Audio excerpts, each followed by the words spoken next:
और क्या गाजा में युद्ध हार जाएगा इजराइल? क्योंकि इजराइल से आई एक खबर ने दुनिया को चौंका दिया है। रिपोर्ट के मुताबिक गाजा में इजराइल के बहुत से सैनिकों की मौत हुई है और अब वहां सैनिकों की भारी कमी पड़ने लगी है। रिपोर्ट में यह भी दावा किया गया है कि इजराइल के नौजवान फौज में भर्ती नहीं होना चाहते।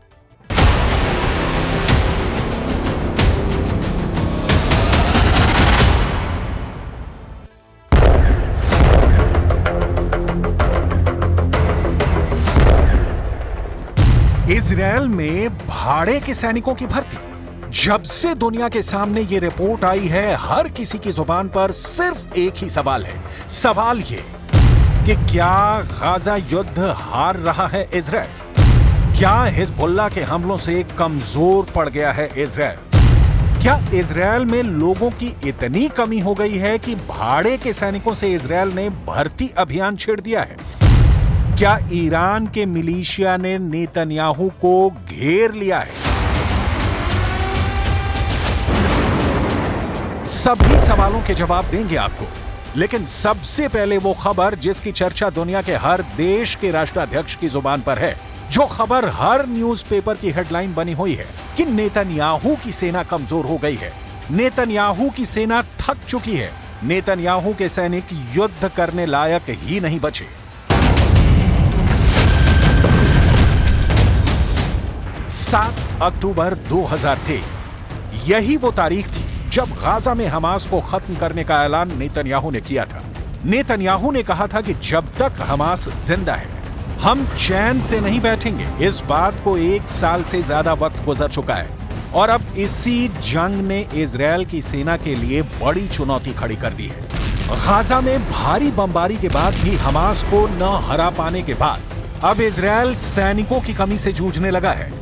रिपोर्ट्स के मुताबिक इस कमी को पूरा करने के लिए इजरायल ने भाड़े के सैनिकों को अपनी सेना में भर्ती करने की तैयारी कर ली है।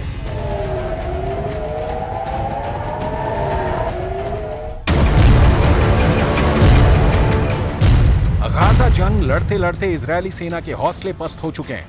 अरब मीडिया की रिपोर्ट्स के मुताबिक कई इजरायली सैनिक जंग के मैदान से भागने लगे हैं। इजरायल की रिजर्व सेना ने भी जंग का हिस्सा बनने से इनकार कर दिया है। इसलिए अब इजरायल अपनी सेना में विदेशी लड़ाके भी भर्ती करने लगा है और इसके लिए वो लड़ाकों को कई तरह के लालच भी दे रहा है। 7 अक्टूबर के बाद से इजरायल के लगभग 12,000 सैनिक घायल हुए हैं और 783 सैनिक मारे गए हैं। जानकारों का दावा है कि मरने वाले सैनिकों की तादाद इससे और कहीं ज्यादा हो सकती है। रिपोर्ट्स के मुताबिक घायलों में 140 सैनिक ऐसे हैं जो अब कभी भी बिना सहारे के नहीं चल पाएंगे। बंदूक उठाओ, नागरिकता लो। विदेशी मीडिया के मुताबिक इजरायल अपनी फोर्स में भाड़े के सैनिकों को भर्ती करने के लिए तरह तरह की लालच भी दे रहा है। रिपोर्ट्स बताती हैं कि इजरायली सेना ने विदेशी सैनिकों की भर्ती के लिए नागरिकता का भी लालच दिया है। इजरायली अखबार हारेट्ज की रिपोर्ट के मुताबिक इजरायली सरकार ने एक भर्ती अभियान शुरू किया है, जिसके तहत अफ्रीकी शरणार्थियों को गाजा युद्ध में भेजने के बदले स्थायी नागरिकता की भी पेशकश की गई है। इजरायल की सेना इस वक्त लगभग 10,000 सैनिकों की कमी से जूझ रही है और इजरायली अधिकारियों को यह जिम्मेदारी दी गई है कि वो इस कमी को पूरा करें। इजरायली अधिकारी ऐसे शरणार्थियों की पहचान करेंगे और उन्हें सेना में भर्ती करेंगे। इजरायली सेना और आंतरिक मंत्रालय की ओर से इन शरणार्थियों को जंग की ट्रेनिंग दी जाएगी। इसके अलावा विदेशों से भी लड़ाकों को भर्ती किया जा रहा है। इजरायली अखबार हारेट्ज के मुताबिक इजरायल जर्मन खुफिया एजेंसी और दूसरे ग्रुप्स के साथ मिलकर अफगानिस्तान, लीबिया और सीरिया से जर्मनी आए शरणार्थियों को भाड़े के सैनिकों के रूप में भर्ती कर रहा है। इसके बदले उन्हें इजरायल की फास्ट ट्रैक नागरिकता और 4,000 से 5,000 यूरो प्रति माह वेतन की पेशकश की गई है। वहीं यूरोप से भी इजरायल अमेरिका की मिलिट्री कंपनी ब्लैक वाटर की मदद से लड़ाके भर्ती कर रहा है।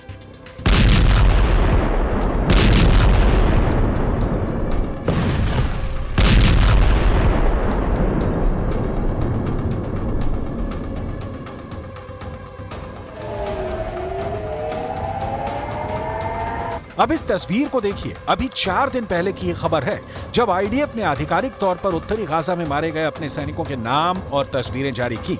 मारे गए सैनिकों में स्टाफ सार्जेंट और कार्ड्स, staff sergeant Nave Yair, staff sergeant Gary लाल यूरिकिमा, staff sergeant Ofir Eliyahu.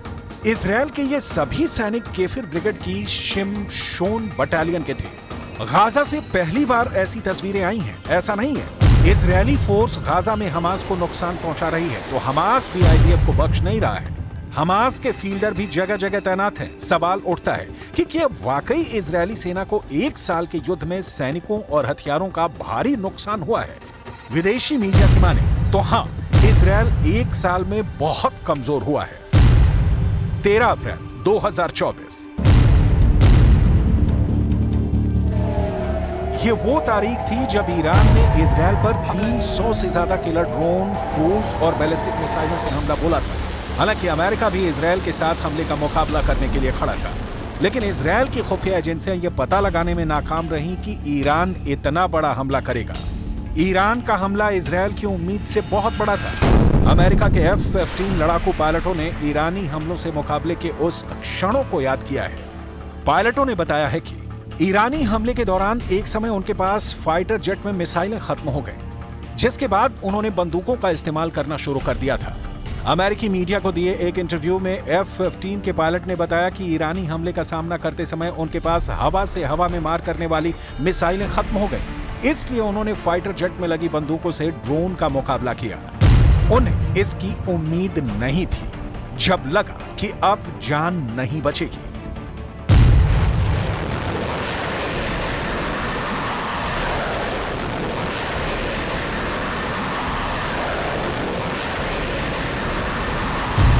American pilots के मुताबिक खतरनाक रूप से कम ऊंचाई पर उड़ते हुए पूरी तरह अंधेरे में विमान की बंदूक से ईरानी ड्रोन को गिराने की कोशिश की, जो बहुत मुश्किल से दिखाई दे रहे थे। ये पूरी तरह से अंधेरे में पायलटों के लिए खतरनाक कोशिश थी, लेकिन फिर भी हम ईरानी ड्रोन को गिराने में नाकाम रहे।